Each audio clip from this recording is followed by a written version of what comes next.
Okay, if you're just joining us, we're just doing the thing that we normally do these days at the beginning of a Zoom meeting where we just hang around for a couple of minutes and wait for people to turn up.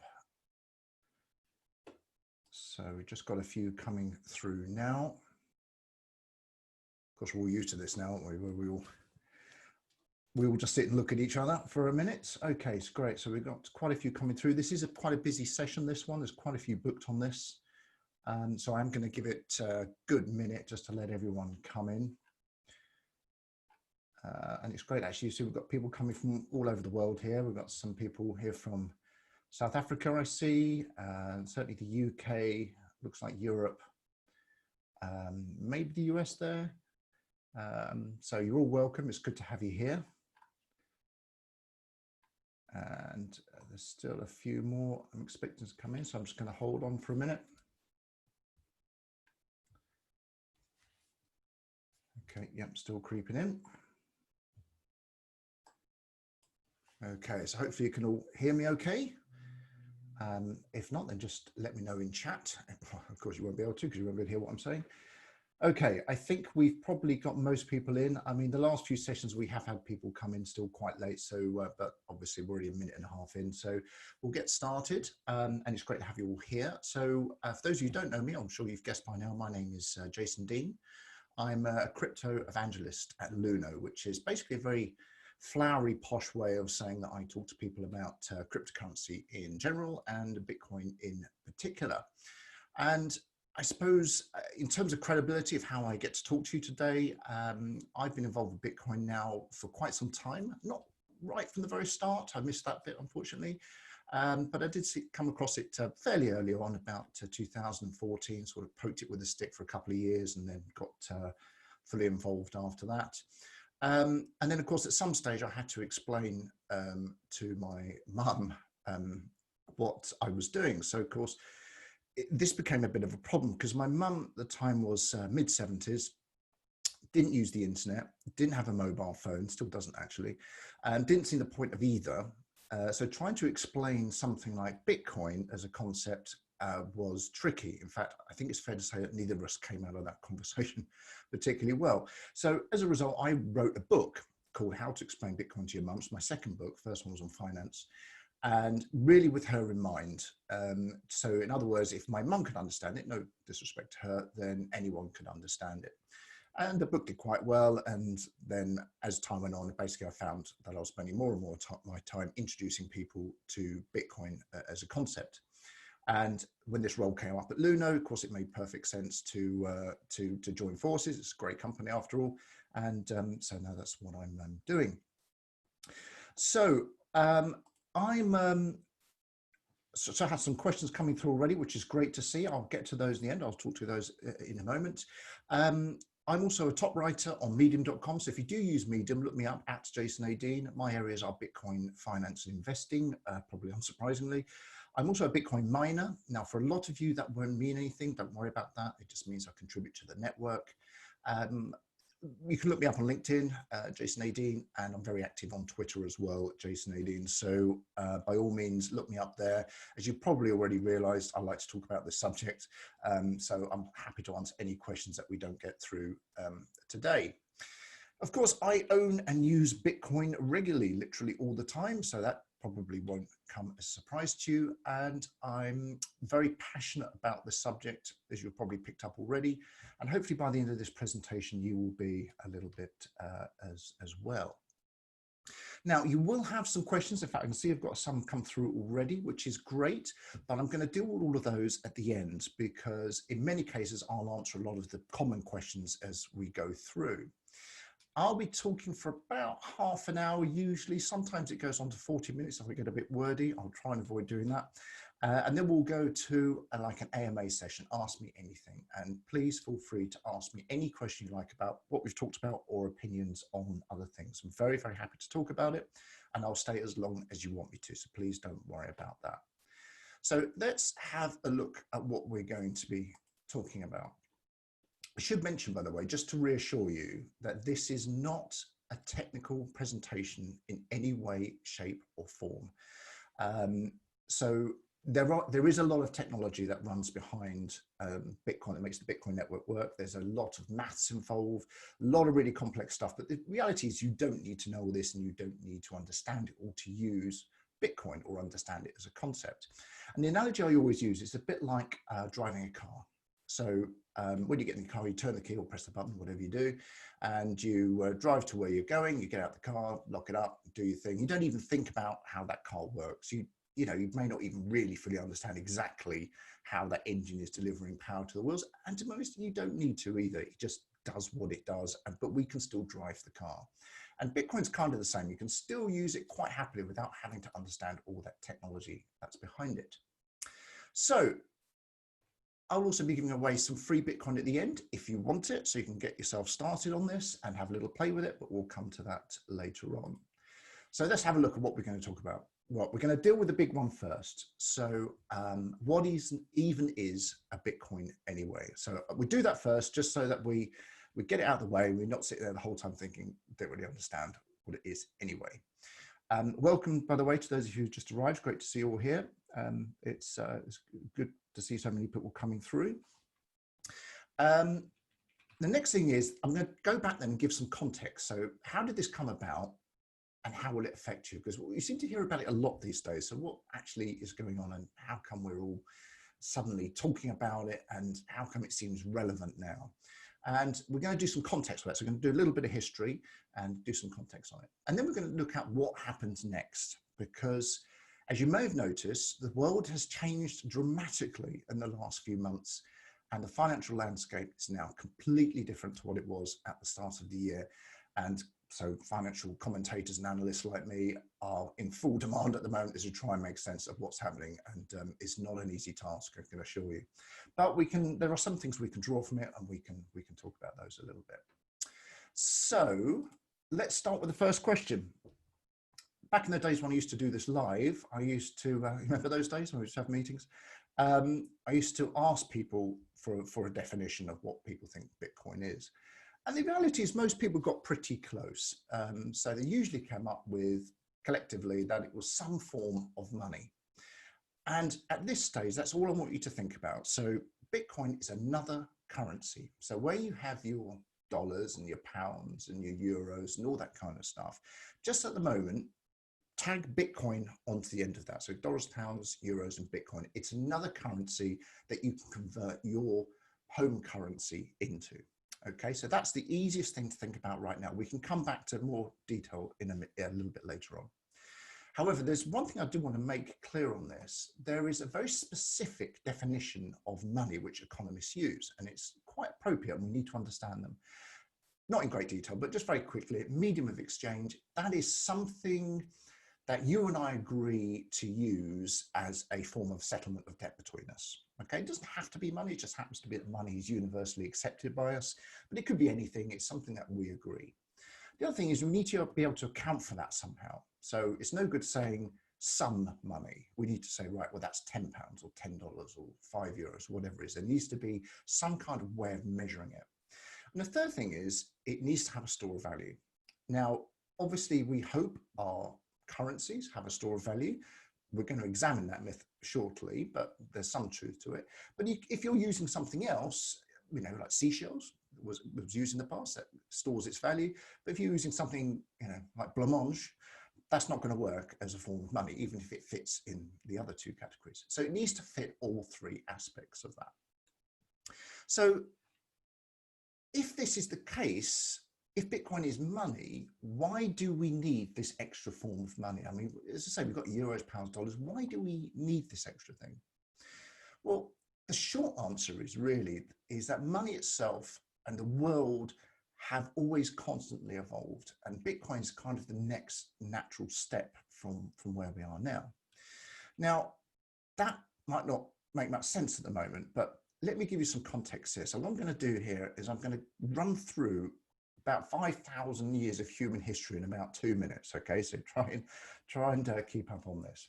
Some of you will know some of this, but as we've done these things over the last few months in particular, there's quite a lot of information that most people aren't really aware of, haven't really thought about. So we always add this in now as a context to why Bitcoin is important. So let's have a look. Let's go right back to the early days. First of all, you've got a picture there of a potato and a cabbage. Very simple. Before there was money, if you were a potato farmer and you wanted some cabbages, you had to go and see the cabbage farmer and swap some potatoes for your cabbage, which was very handy if the potato man liked cabbages and vice versa. If they didn't, you had a bit of a problem. So then you'd have to go and see the parsnip man and do a deal and come back, and it got very messy and complicated. It's something that economists call coincidence of needs. And with barter, that doesn't always happen. And you can't help thinking that the people who had, you know, quite forceful personalities probably did better than those who didn't. You don't know for sure, but I suspect that's the case. Anyway, barter worked for a long time because there was really no other way to do it, but it was messy. Now, fortunately, pretty early on, we discovered something called gold. And humans, we love gold. There's something very cool about it. It's sexy, it's blingy, you can do stuff with it. Everyone seems to want it. It's scarce enough to make it valuable. So it fitted really well. So this idea then of getting barter and just using this universal concept to exchange goods and services came about. Excuse me. So in other words, you wouldn't have to go and see the potato man now and give him some cabbages or vice versa. You say, I'll give you a bit of gold and you can give me some of that, and you can go around and buy whatever you wanted. Good system, not ideal, but good, because there's problems with counterfeiting. Also, there's problems with the purity. There's problems with, is this chunk of lower purity worth more than the smaller chunk of high purity? There's all kinds of issues involved with this. So pretty early on, central governments, monarchies, any kind of leadership role system that evolved would take that gold, make it into little round kind of things that we call coins now, put some markings on it and some denominations, and everyone could use that. And that worked pretty well for quite a long time. Obviously, there's no banks, so you had to keep your gold with you pretty much all the time. And that could be problematic as well, particularly if you had a lot of it. And everyone was happy with this system for quite a long time, until something happened around the 9th century. And this is what we call flying cash, for very romantic reasons and very mythical reasons, but I just love the name of this, so I like to keep it in. And the best way to describe this is, imagine yourself, this probably isn't that easy, but imagine yourself as a 9th century merchant. You've just pulled into the port in China with some products that you're going to trade, some silks or spice, whatever it is that you're going to trade. And you see your normal wholesaler, and he looks at your goods and he says, oh, yep, that's good. I'll give you 10,000 gold pieces as usual. And you agree a deal. And instead of giving you 10,000 gold pieces, he gives you a little piece of paper or parchment. It looks a bit like the image on the screen there, and says, there you go, there's your 10,000 gold pieces. Now, of course, from your perspective, you've never seen this before. You like the gold pieces because you know you can see them, you can touch them, you're pretty good at working out which ones are fake and which ones aren't. So you're happy with that. Instead, this guy's giving you a piece of parchment that says, if you go to this place in town, you can hand the parchment and they'll give you your gold. Saves us carrying it about, it's more safe, secure, blah, blah, blah. Well, 9th century China, there's no central information dissemination system. So how do you know you can trust this guy to do this? So you can imagine this leap of faith of switching to this system must have been massive. And I mention this because it's kind of relevant to where we are today, and we'll come back to that shortly. But yeah, we do know now, of course, eventually, however many years it took, people adopted this system of using the flying cash. Called flying cash, incidentally, because, so the myth says, when the merchants got back on their ships, of course, if they had gold, the gold would stay on the decks. If they put the paper currency on their decks, as soon as the wind came, it will blow it away. So that was the story behind flying cash. We don't really know if it's true, but we love the idea. But of course, it didn't take the merchants long to work out that actually they didn't need to go and get the gold every time. They could just use the notes. So they could say the 10,000 gold piece note, give it to someone that you owe 10,000 gold pieces to. Saves all that mucking about, go and get the gold. And of course, you can see where this is going, because the next obvious step was that we would issue notes that were backed by gold. And this is pretty much how it worked for years. And really quite recently, the system was still running. So have a look at this. So if you're outside the UK, and I can see a few of you are, this is a current British £5 note. And I've blown it up here on the screen. But even though I've blown up this big on the screen, you can see that the words "I promise to pay the bearer on demand the sum of £5" are very, very small, even on the screen this size. And that's because that doesn't really mean anything these days. But it did back in the day. It's there now really for tradition, and that's about it. But back in the day, you could take your £5 note into the Bank of England and they would swap your note for 5 gold sovereigns, real gold sovereigns, because our notes were still backed. Because by the 16th, 17th century, pretty much everyone was doing this anyway, pretty much every country. And right up to 1931, you could swap your notes for coins, gold coins in this country. However, now you can't do that, of course. And there might be some economists, so I'm going to really simplify this just to go through it quickly. So don't have a go at me if I skip a couple of the details here. But basically, 1931, we pegged our currency to the dollar, which was still backed by gold. Then we had something called the Bretton Woods Agreement, 1944, which kind of enhanced that a little bit. And we ran that system until 1971, when President Nixon, remember him, he closed the gold window, basically said, right, no more, we're not backing these currencies anymore with US gold for lots of economic reasons that we don't need to go into today. So what that meant from 1971, all our currencies around the world all started to float against each other, completely free of being backed by gold. Now that means in a stroke, our currencies became what's called fiat currencies. Now this is from the Latin.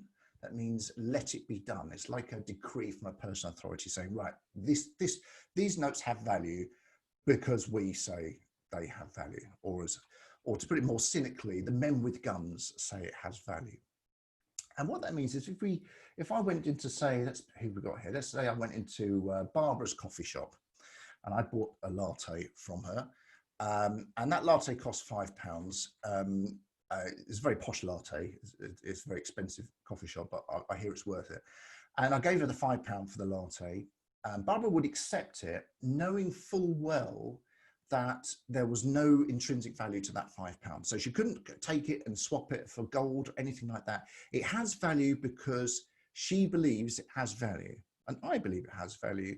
And she also knows that someone else will accept that note off her for the same value, even though it actually has no real value, it's just a bit of paper or a bit of plastic. So that's quite an astonishing thought. Our currencies only work on belief.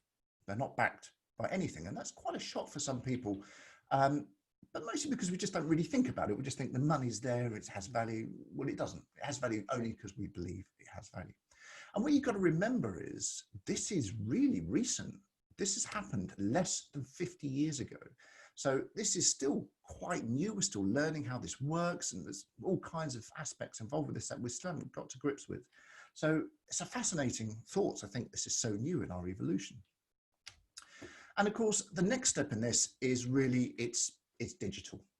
Everything now is digital. So if you're old enough to be working in the sort of 60s, 70s and 80s, you may remember that you used to have to go to the cash office on a Friday afternoon and you get a little envelope with cash in it, and that'll be your wages. Of course, we don't do that anymore. You basically turn up, you do your job, you go home, and your money's paid into your account at the end of the month. It's just numbers on the screen. Doesn't really mean anything. To us it does, but they're just numbers on the screen. And you don't even really see that, because then you pay your mortgage or your rent or your gas, electricity with these same numbers that don't seem to mean anything. Of course, we know we can go to the cash point and take the cash out if we want, but actually very few of us do that now, even though we know that we could. We are used to a digital system completely. So if you look at the little pictures I put in the bottom right hand there, I've just given you right hand corner, I've just given you a little indication of how far the digital thing has come. So even a few years ago, you went to a car park, you had to pay with coins, right? If you didn't have them, you had to walk around. Have you got change of this? Have you got change of that? Or go to a shop. And they wouldn't give you the change unless you bought something. But we don't do that now. We just use our phone or a card or NFCs, whatever it is. We do the same for vending machines, even small transactions.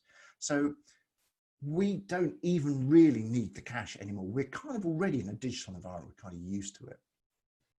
So that's how far we've come. But we're kind of now in this weird situation where probably for the first time, the world has moved on faster than our financial evolution has. And this has exposed some problems. And some of these we already know. So let's have a quick look. Remember, this is just context to how Bitcoin has got here. It'll all make sense in a minute, I promise. So the first thing is, with our current financial system, if you don't have a gold standard, you can print as much money as you like. We have something called a fractional reserve system, which means banks can lend money they don't have. And we can basically just produce money as and when we want to, because that's a feature of fiat currency. And it's done a lot of good things, don't get me wrong. So it's allowed us to make huge advances as a species.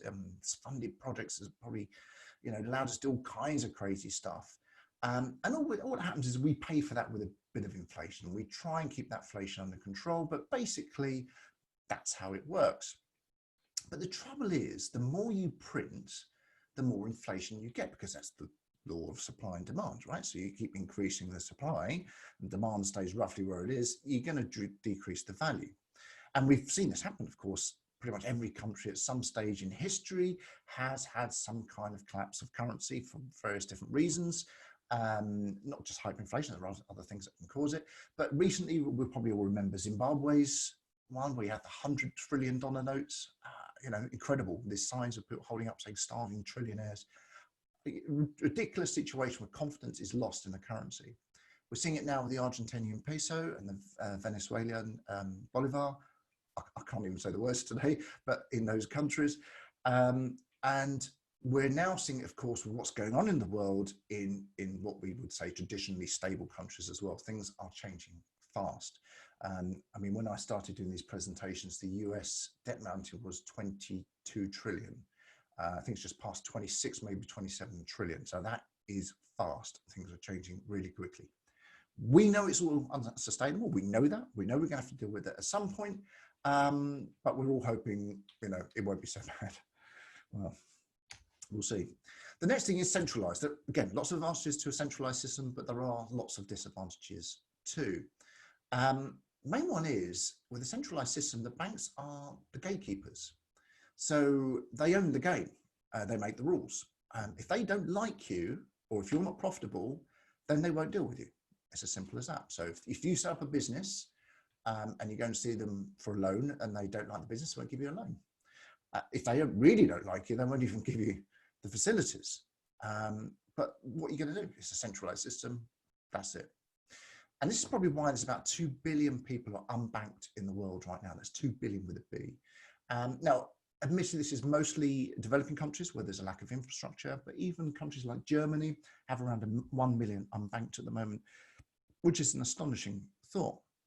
The other thing is, because it is a global monopoly, all the transactions you make are at their mercy. And this is changing now with new services coming in. But because up until quite recently, there was no other way to transfer money about, there was no real incentive to develop and improve systems beyond what they had to. So take something like SWIFT, which we all use to transfer money about.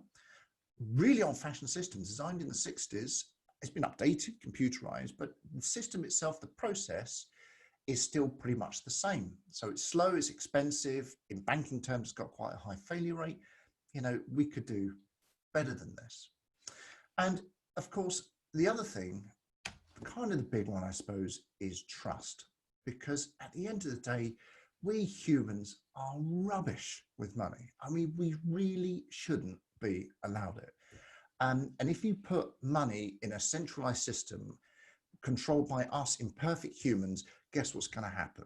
People are going to abuse it. And this has happened always in history, and it probably always will happen in history until we manage to evolve this out over a few million years. So corruption is a problem. And to emphasize that, have a look at this. So these are fines paid in billions, with the B again, up until last year by banks, so cumulative fines these are, for things like rate fixing, money laundering, and all kinds of other manner of illicit activities. So Bank of America, $76.1 billion paid in fines. That is massive. And of course, we all know they're still doing it because they make more money on the profits than they pay in the fines. And of course, I'm not going to single out Bank of America because they all do it and we all know they do it. We see it in the paper all the time. And that's the problem with a centralized system. But the main problem, despite all of this, is that even though we live in an increasingly digital world, the financial system hasn't yet caught up, because if you think about it, it's crazy. I can WhatsApp someone on the space station for free, but if I want to send a couple of £100 to someone from where I'm sitting a couple of 100 miles away, it's slow, it's expensive, and I have to get permission, indirectly or directly, to do that. That is a ridiculous situation. So the world is kind of ready for the next stage. And this is kind of where we say, right, well, look, enter Bitcoin, really. So now it makes sense. You can see what the limitations are. You can see the evolution. Money doesn't stay the same. It evolves constantly as humans evolve. So Bitcoin's kind of the next step in all of this.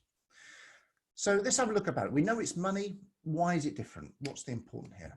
What's the important aspects? Well, first of all, it's probably been around a little bit longer than you think. It started in 2009, although it was developed in 2008. And of course, some of you may recognize that date as well, because in 2008, we had another financial crisis, the credit crunch, which of course now is no more than a footnote in history compared to what we're doing now. If you look at the graphs of things like quantitative easing and money printing that are going on now, they're now so big that the chart for 2008 just barely registers a speed bump in the chart.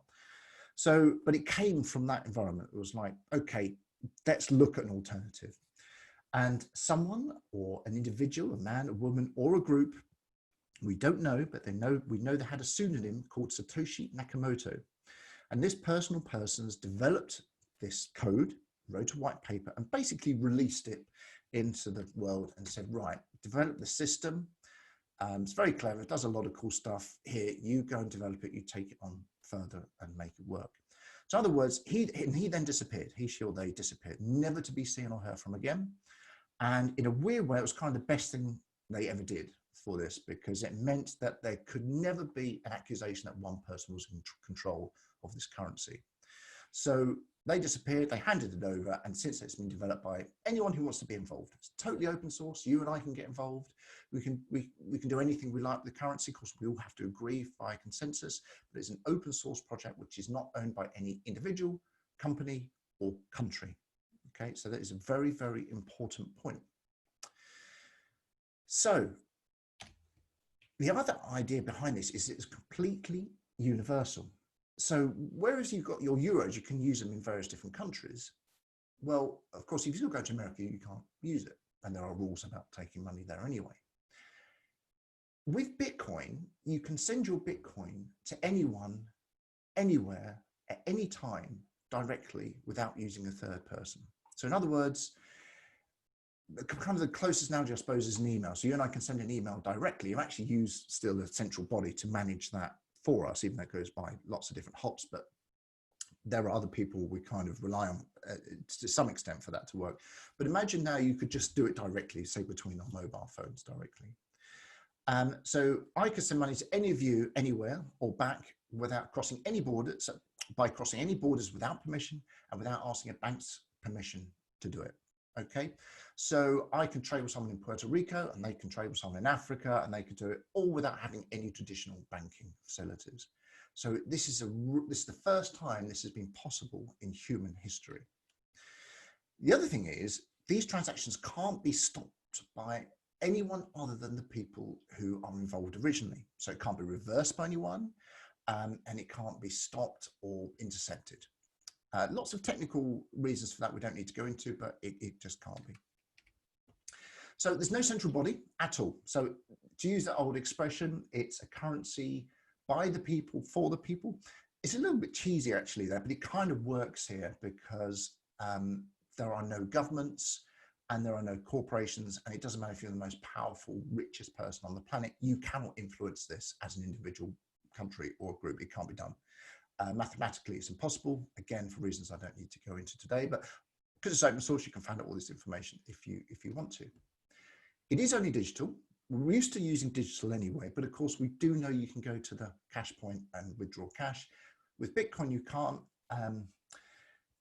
Technically, you can. There are services that allow you to do that, but it'd still be your local currency, not Bitcoin. Those pictures you see of shiny Bitcoin coins and notes and all that kind of stuff. They're not real, and they're made up so that people like writers like me can have a picture to put in our articles. They don't really exist, but so it only exists in a digital format. Here's the best bit though, really, I think. It is completely incorruptible by humans. In all the time that Bitcoin has existed, which is 11.5 years now, it has never been hacked, broken, reversed, changed, corrupted. Again, it doesn't matter how powerful you are, you simply cannot do it. That's not to be confused with stories you may have heard where people have had their Bitcoin stolen because they've done something daft, like giving their card and PIN number to someone. That happens. And in the old days, exchanges were a little bit lax with their security, and so there were security hacks as well. So, but Bitcoin itself is incorruptible, and again, for very advanced mathematical reasons that we don't need to go into today. And that's reassuring because it takes us humans out of the equation because we know what we'll do with it. And finally, disinflationary is the proper word for this. You may not know this. Obviously, we know what inflationary is. We know what deflationary is. Disinflationary is a controlled amount of inflation. Again, I won't go into details here really, but if you want to show off, that's the word to use at parties, disinflationary, assuming those parties are full of economists, of course. The point is that there are only ever 21 million Bitcoin. That's it. There will never be any more Bitcoin ever. So if you own one, you own one of 21 million. If you own $1, just to give you some example, you own $1 of 25 trillion, 26 trillion, 27 trillion. It's changing all the time. So your dollar is going down in value, but your Bitcoin won't because it's one of only 21 million. It's starting to get quite hard to get hold of Bitcoin now because in the early days, it was all over the place because it had no value. But only 18 million have been mined, and it will be 120 years for the rest of those Bitcoin. The last 3 million will be fully available, again, for very technical reasons that we don't need to go into. So, you know, you think getting hold of a Bitcoin now is hard. You wait till your grandkids have a go. It'll be almost impossible. So that's where we come from. It sounds like Bitcoin's a panacea. It solves everything. Oh, it's fantastic. You know, everything, all our problems that we've identified, it solves. Well, not quite. Bitcoin is not the panacea. It has some limitations. The first one is acceptability. Now, I go back into Barbara's coffee shop or anyone else is here. I'll use my notes. That's fine. If I said to them, will you accept Bitcoin? They'll go, no, because most places don't accept Bitcoin. Some of you know that I owned a chain of internet cafes and game zones for years in the UK, and we were actually one of the very first companies to accept Bitcoin over the counter, unsurprisingly, I suppose. I'll be honest though, the reason we did that was for PR reasons, because it was kind of cool to get some newspaper coverage. When someone came in to pay with Bitcoin, which did happen, it was a bit of a faff, to be honest with you, because the process of doing it was really awkward. So, you know, we had to do the whole dance. Has it gone through? Has accepted? You know, it wasn't there. It is better now, and there's new services coming online all the time, which make this easier and easier and easier, but it isn't there yet. So don't expect you can just go out and spend your Bitcoin wherever you want. You can't. Technically, there are ways to do this, which we don't need to go into today. I use mine all the time, but that's a slightly different process. But in terms of native acceptability, it isn't there yet. So we've got a limitation there. The next thing is cold coffee, what I call the cold coffee problem. So going back to the coffee shop, if I bought that coffee with Bitcoin in its native natural form, the coffee will be cold by the time that transaction is confirmed. So this is the problem with a decentralized system, right? With a centralized system like Visa, it's only going to one point. So when you tap your card, it'll go to one computer and it will say yes or no, you can have that coffee.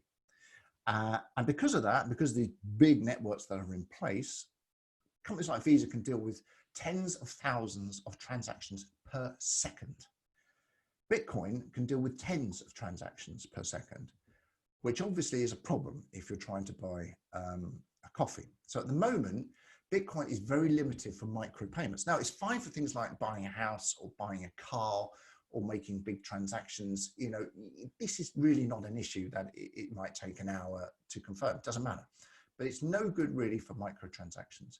Again, there is a solution in place. It's called the Lightning Network. It's still being developed. It's in beta right now. It's been developed for a couple of years, probably a couple of years away realistically until we can use it day to day. So that is a problem that exists now, which we are aware of. The next thing really is remember the flying cash, how big a transition that was to get around, probably took years to get there. This is going to be the same.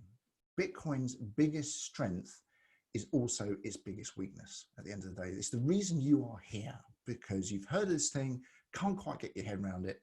It was exactly the same for me. Don't think I'm any different. It's exactly the same for me. And it takes a bit of time to really understand what you're dealing with.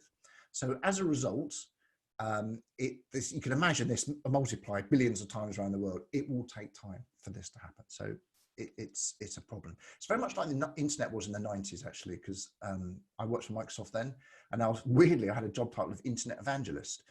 And so it's weird, 30 years later, to have come full circle to be an evangelist again. But there was quite a lot of resistance to the internet back in the day. We forget this now. But a lot of people say, why would you need it? Why would you ever buy anything online? You've got to wait for it. What? I'll just go to shop and buy it. Who's going to use it except for researching? Won't work. And yet here we are doing this right now. So it just goes to show how things change. Volatility. Yeah, well, you've probably seen Bitcoin's fiat price. So Bitcoin obviously is always equal to one Bitcoin, but compared to dollars and pounds, it's all over the place. It's $10,000 and it's 6,000, it's 20,000. It's a crazy, crazy volatile situation. This is true because the market at the moment is very, very small, very small. There's only about 0.4% of the world's population use Bitcoin right now. So you can imagine anyone who buys and sells between currencies, Bitcoin, any sort of slightly larger amount either way can affect that price a lot. Over time, that will settle down, but we're certainly not there yet. The daily volume of Bitcoin is only a few billion, which is tiny. I mean, it sounds a lot of money to us, but for financial institutions, that's money down the back of the sofa kind of money. So for those guys, this is tiny. Next thing is, is it legal? Is it illegal? Well, some countries decided, some haven't. In the UK, it's legal. Other countries, it isn't. There's very few have actually made it illegal, and a lot of countries actually are really embracing it, but it's still not clear in many, many places. So that's your limitations. But I've added this slide in because I didn't used to do this one when I first started doing it, but obviously, rule books out the window now. All the economic rules that we used to adhere to have gone, because COVID-19 came along and the government said, right, well, we've got fiat currency, we'll just print whatever we like because we need it now. And I don't want to get into whether that's right or wrong because maybe there isn't much choice. But at the end of the day, they just printed it and they still are printing it now. So pretty much in America, it's unlimited quantitative easing right now. They're just printing whatever they want. Same in other countries as well. And they're saying, right, well, we'll buy everything. We'll buy swaps, we'll buy funds, we'll buy bond, literally anything you want, we will buy it to support the market, which is pretty handy because there's a lot of sellers. And we're in this kind of weird situation now where economic stimulus is being kind of confused for economic growth. So it's very messy out there right now and certainly very dangerous. Equities looking very unstable going forward. But so are other assets as well. And you may remember back in March that there was this huge sell-off when COVID really first hit. I think it was about March 26, something like that. There was a big dip of everything. Everything was sold, including Bitcoin, actually. And gold, even the traditional safe haven. It was all sold. It was a rush to fiat cash. But of course, with fiat cash being produced very quickly, you can't stay in it too long because you'll lose money through inflationary pressures. But you can't save it because now we've got record low interest rates. So wherever you save it, you're always going to lose more than you have in value. So there's chaos going on in the markets. And as I say, as an analyst and a financial commentator, I can barely keep up with it. This thing's moving so quickly.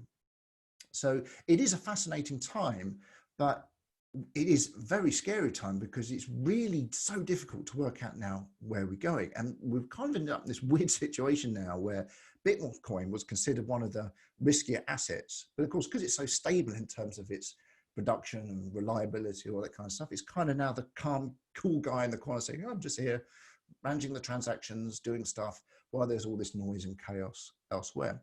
And that's why we've seen the narrative change quite a lot recently, particularly from institutions who up until now haven't really got involved with Bitcoin because it was kind of, the other thing. But now suddenly their viewpoints have changed and we are now seeing far more positive talk about Bitcoin and institutional money coming into Bitcoin. particularly in the last couple of months. Actually, the numbers are quite impressive. But we've got a long way to go, of course. And there's no question that all of this will affect us either now or at some point in the future. There's no question about that. We know that. And the point is, we can't. So we've got this noisy traditional financial system. We've got this alternative new financial system. They can work together as well, of course. And that's kind of where Luno comes in, the company I mentioned at the start, because it's very nice having these two systems, but how do you get from one to the other? And that's what Luno's job is, basically. They are there to allow a safe and stable way for moving between your traditional currencies to this kind of new currency format and back again. So you can, it's your gateway, if you like, between those two worlds. So what I'm going to suggest that you do today, because obviously I've spoken now for 40 minutes, which is usually my maximum. I've gone a bit wordy today. I'm sorry about that. But what I would suggest you do is take up this offer, because it's a really generous offer from Luno, and they really are giving away £10 worth of Bitcoin absolutely free, it literally on their dime, so that you can learn how to use Bitcoin at least a little bit. Because what we found, and it was the same for me as well, is that when you explain Bitcoin to someone, it's kind of, okay, that's interesting. You say, right, now use it. It's like, oh, A, I'm not quite sure how to get into that. And B, I'm a little bit nervous about, this is kind of real money, because it is real money. Don't forget, you can just change this backwards and forwards at any stage you like. So it's real money. What if I do something wrong? What if I send it wrong or delete it or something like that? Because obviously you still have lots of questions yet. So what they decided to do is say, right, well, we'll get rid of all of that in one hit. We'll provide a nice, easy gateway so that you can move money from fiat into Bitcoin and back again, of course, just as important.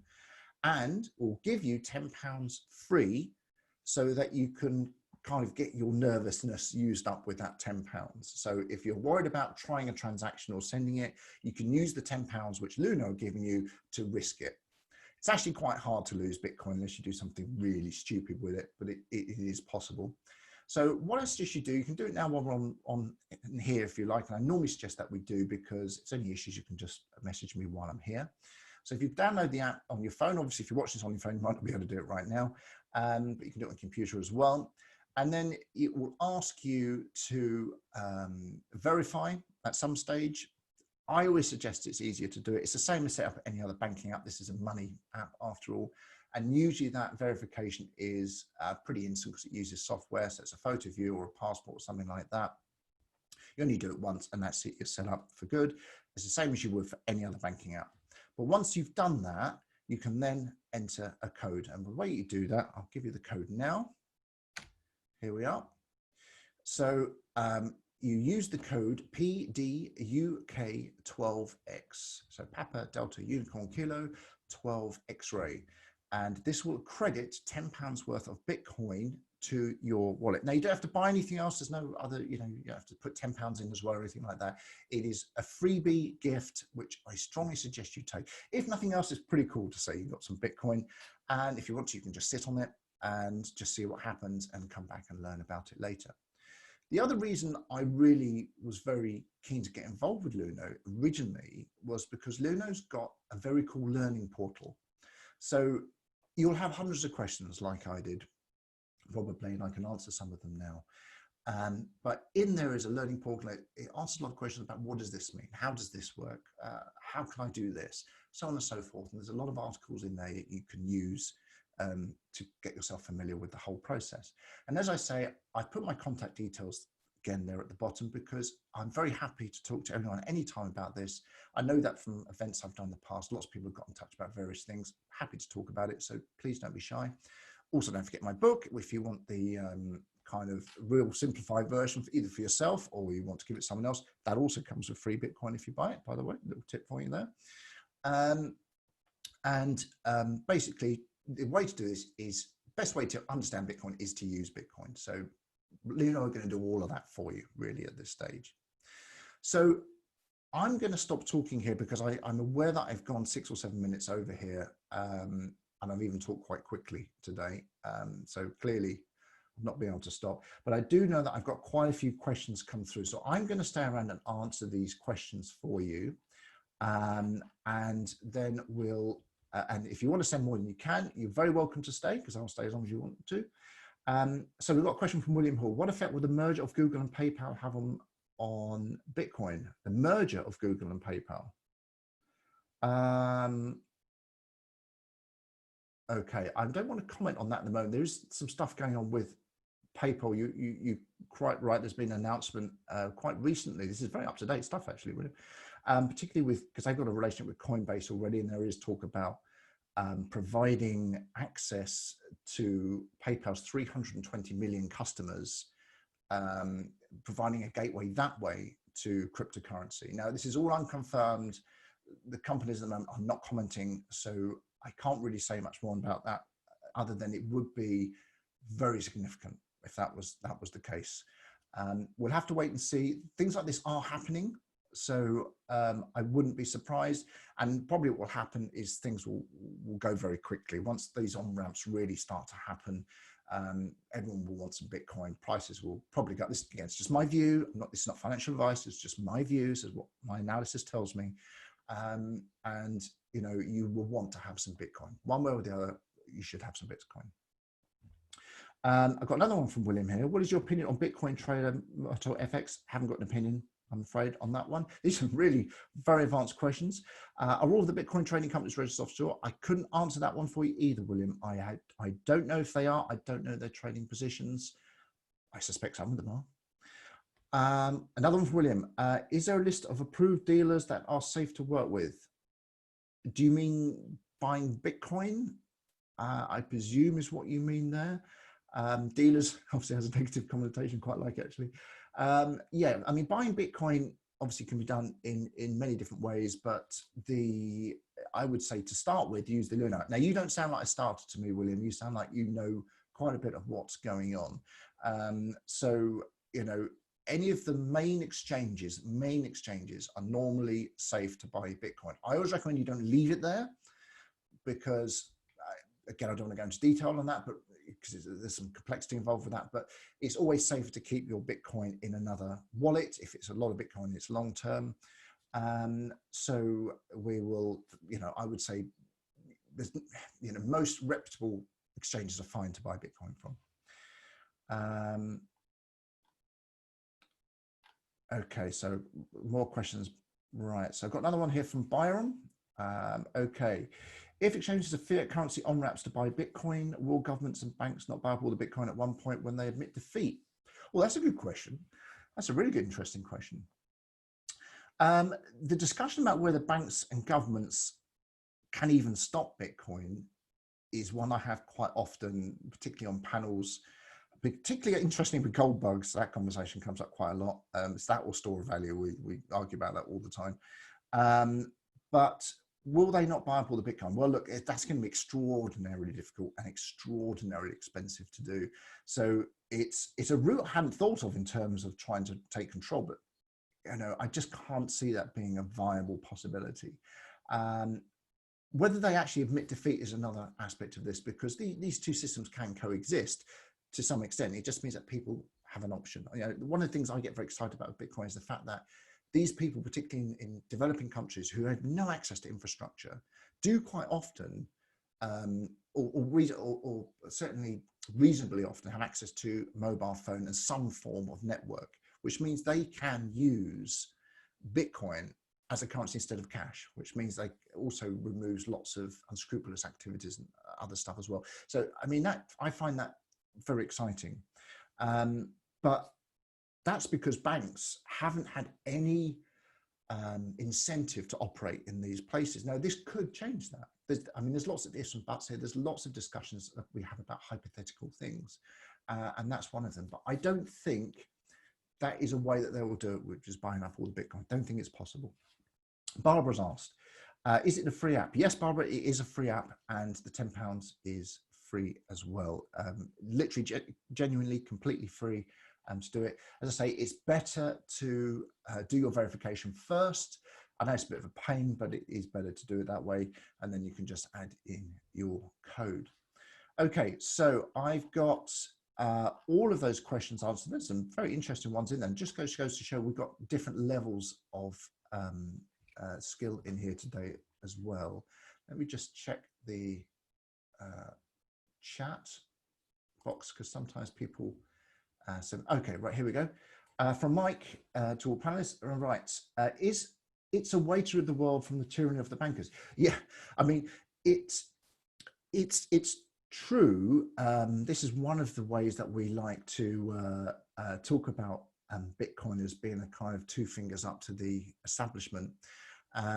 So yeah, there's definitely an element of that, and I can't help thinking that Satoshi Nakamoto's view very much was that to start with.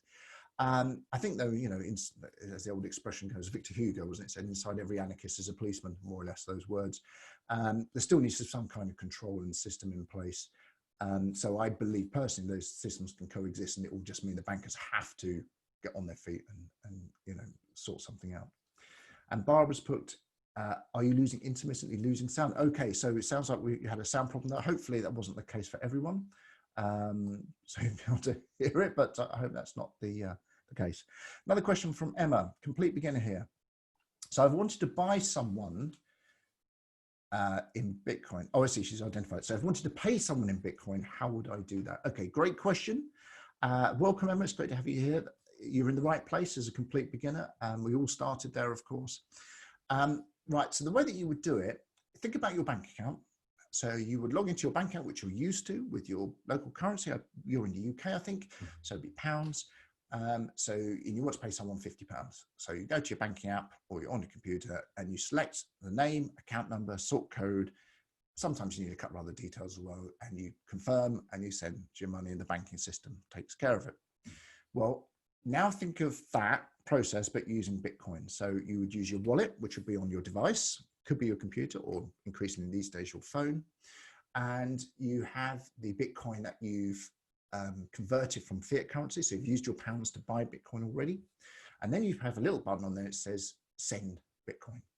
And then it'll say, well, who do you want to send it to? And you then send it, you just have one thing to send it. It's a big, long address. It looks like a bunch of letters and numbers all scrambled up together.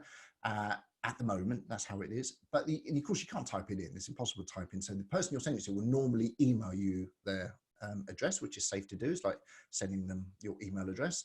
And you copy and paste, stick it in there, and you press confirm, and off it goes. Simple as that. And they can send it back to you, or you can send it to someone else, or you could then take it and convert it back into English money again by doing the reverse process of buying it in the first place.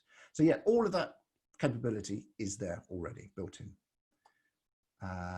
Vanessa has so okay, so it does seem that we are having some problems with sound. Someone else has mentioned that. I'm so sorry, guys. I must have done 50 of these. The first time we've had a problem. I'm hoping it's temporary. So I do apologize. I missed some of that answer. The sound went. Would you mind repeating? Vanessa, which answer was it? Was it to do with sending the money? If it was, basically, yeah, there's a few people said it's been very quiet. Okay, right. So I may have a problem here. Do apologize about that, guys. I will have a look at that for next time. I don't think I can amend it now. No, I can't. Okay, I'll have to have a look at it in a minute. Right. So yes, if you pay someone, basically, you can use your Bitcoin wallet exactly the same as you use your bank account effectively. So you can buy and send, buy and sell and send and receive as you can in your normal bank account. And the process for doing that is actually very straightforward. It looks complex at first, but it actually is very easy. You just need the address, which the person you're sending the money to will send you, or you can use a QR code. There's all kinds of ways to do it. It'll instantly enter it into your system, and then you'll be able to send it to you however you want. And remember, that can't be intercepted or reversed by anyone. By the way, the cost of sending it is normally just a few pence. It does vary on network traffic, and sometimes it can take a bit longer as well, depending on what's going on the network. The Lightning Network ultimately should solve most of those problems, but as I say, we're a little bit way off that yet. Okay, guys, any other questions coming? Sending the money, Vanessa. Sorry, just seen the question come up. Vanessa, if I haven't answered that well enough for you, please do get in touch with me either through my Twitter or my email, and I'll happily you know, answer that question in more detail for you. No problem at all. Very good question, guys. I mean, real range. You've got some real experts here and some real beginners. So that's great. I'm so sorry about the sound. I'm really disappointed about that. Vanessa, you're very, very welcome. And please do get in touch if you need to. Okay, well, look, I think we are, well, I don't think we've got any more questions here. Been really good ones, guys. Really appreciate it. You made me feel very welcome today. If you need to get in touch, please do so. Don't hesitate. And unless there's anything else anyone would like me to cover, I'm going to sign off now. And it looks like a few are going already. So that's great. All right. Well, look, it's been a real pleasure being with you here today. As I say, get in touch after this. Please don't hesitate. Honestly, I don't mind. You may have noticed I like to talk. I like to talk about this subject. So by all means, get in touch if you need to. Thank you, guys. I will see you in the future. Take care.